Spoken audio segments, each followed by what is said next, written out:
قدیم زمانوں کی بات ہے جب شہروں کو ملانے والی پکی سڑکیں نہ تھیں، صرف ریت کے راستے اور دور دور تک چلتے قافلے تھے۔ یہ قافلہ بھی ایک لمبے سفر پر نکلا تھا۔ تاجر، مزدور، پردیسی مسافر سب اپنی امیدیں ساتھ لیے ہوئے۔ ہنسی مذاق، سودے بازی کی آوازیں اور اونٹوں کی گھنٹیوں کی چھنکار، مگر انہی قدموں کی دھول سے ذرا ہٹ کر ایک راہی بھی تھا۔ کپڑے پرانے، چہرہ گرد آلود، آنکھوں میں عجیب سی خاموشی۔ وہ سب کے ساتھ ہوتے ہوئے بھی سب سے الگ چلتا تھا۔ جب وہ قریب آتا تو کچھ لوگ آہستہ کہتے، دور رہو اس سے، منحوس لگتا ہے، کبھی بولتا ہی نہیں، پتہ نہیں کون ہے، کہاں سے آیا ہے۔ رات کو جب قافلہ آگ جلا کر بیٹھتا، کہانیاں سناتا، وہ راہی اندھیرے میں دور کسی ٹیلے پر اکیلا بیٹھا رہتا۔ کسی نے پکارا، یہ مسافر ہمارے ساتھ کیوں نہیں بیٹھتا؟ وہ مسکرا کر بس اتنا کہتا، میرا سفر تمہارے سفر سے ذرا مختلف ہے۔ لوگ ایک دوسرے کی طرف دیکھتے حیران، یہ کیسا آدمی ہے، قافلے کے ساتھ ہے پھر بھی کہتا ہے اس کا سفر مختلف ہے۔ یوں دن گزرتے گئے، قافلہ بڑھتا رہا اور وہ راہی اپنی خاموش مسکراہٹ کے ساتھ ہمیشہ ذرا الگ چلتا رہا۔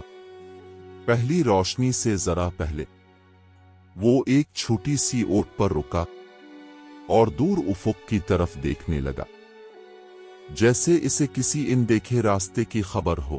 دن گزرتے گئے اور قافلہ ایک وسیع ریگستان میں داخل ہو گیا۔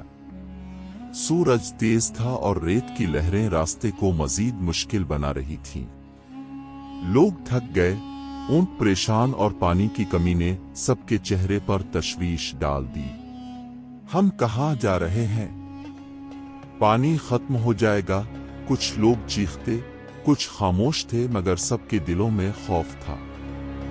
راہی خاموش بیٹھا اپنے قافلے کے ساتھ، دھوپ اور ریت کے شور میں اپنے خیالات میں غرق تھا۔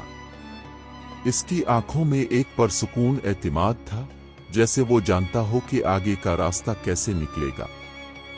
ریت کی تیز ہوا اور دھول کے بادل نے قافلے کی راہ دشوار کر دی۔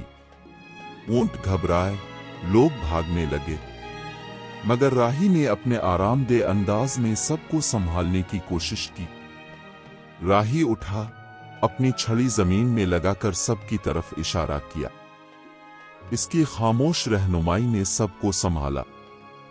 لوگوں نے اس کے پیچھے چلنا شروع کیا اور قافلہ دھیرے دھیرے صحیح راستے پر آ گیا۔ رات کے وقت قافلہ ایک چھوٹے سے ٹیلے کے پاس رکا۔ لوگ تھک گئے مگر اب خوف کم تھا۔ راہی ایک چھوٹے سے دھیر پر بیٹھا، شام کی ہلکی روشنی میں سوچتا رہا، سب کچھ دیکھتے ہوئے، بغیر کسی ہلچل کے۔ خاموشی اور اعتماد کا اثر سب کے دلوں میں اتر گیا۔ یہ آدمی صرف ایک مسافر نہیں، کچھ لوگ سوچنے لگے۔ آسمان پر ستارے جھلملاتے اور رات کی ٹھنڈی ہوا میں ایک چھپی ہوئی کہانی کی خبر محسوس ہوئی۔ ریت کا سفر مزید سخت ہوتا جا رہا تھا۔ قافلے کے چہرے زرد پڑ گئے تھے، پانی کی مشکیں تقریباً خالی تھیں۔ اونٹ بیٹھنے لگے اور بچوں کی آنکھوں میں آنسو بھر آئے۔ سب تھک کر راک گئے اور شکایتیں کرنے لگے، یہ راستہ تو ختم ہی نہیں ہوتا، ہمیں کیوں نکالا گیا اس سفر پر؟ اب تو موت ہی نظر آتی ہے۔